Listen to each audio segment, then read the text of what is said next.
first thing you want to do when you're making a baked ziti, or in my case today I'm making rigatoni, using rigatoni pasta, is I use real unsalted butter, and I'm going to make a roux. This is a Béchamel sauce. It's one of the French mother sauces.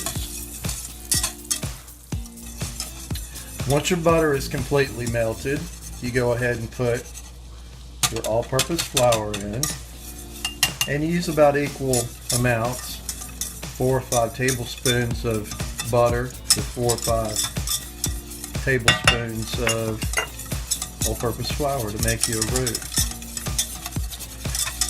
Once you've made your roux with your flour and your butter, you slowly start pouring in your milk.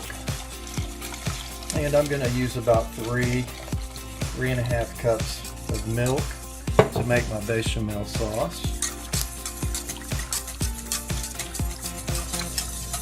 Now when your Béchamel sauce starts to thicken, and that looks good there because you're going to cook it again in the oven, bake it, you want to add white pepper. And I use a 1/4 teaspoon of nutmeg, and then a 1/2 teaspoon of kosher salt. While you're making your Béchamel sauce, you can go ahead and get your 4 quarts of water boiling. Go ahead and salt it with kosher salt, and put your pasta in, and cook your pasta al dente to the box directions. After you cooked your rigatoni or your ziti or whatever pasta, just drain it off and put it in a bowl. And you don't want to rinse it because that helps, the starch from the pasta itself helps thicken the baked pasta product. Now you want to make I like to use a lot of cheese. And what I do is I use like a pound of ricotta. And this cheese mixture is absolutely delicious. 1 egg. And use about a cup of mozzarella, and save you some. Buy one of these big bags and save you some to put on top. And let's take a handful of Romano and Parmesan, and then just mix it all together. And you can add cracked black pepper if you wish, or fresh herbs to your cheese mixture like basil or parsley. I think I'm going to add parsley and basil today. And that's your cheese mixture. Now when you go to prepare your baked rigatoni, go ahead and put your pasta in there. Put your cheese mixture in there.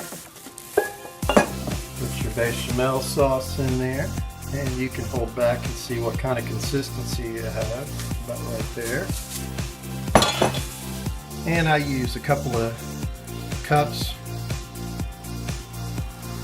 of tomato basil sauce, and then just mix it all up.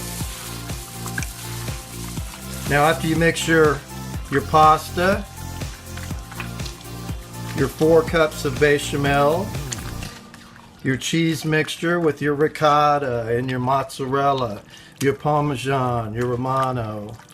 You take your mixture, and I used red sauce in mine, 2 cups of red sauce to make it that nice tomato cream looking sauce. And you put it in your baking dish. And what you want to do is preheat your oven to 425 degrees.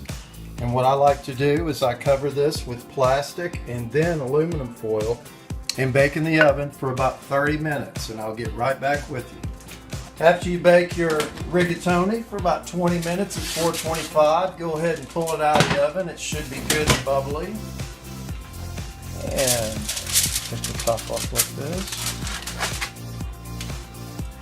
And you can put your breadcrumbs on top. I use an Italian style breadcrumb.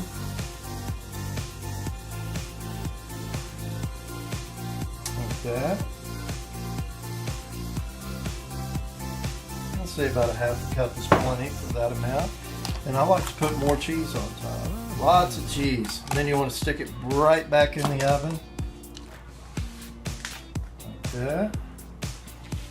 And stick it right back in the oven until your breadcrumbs and your cheese melts and it's golden brown.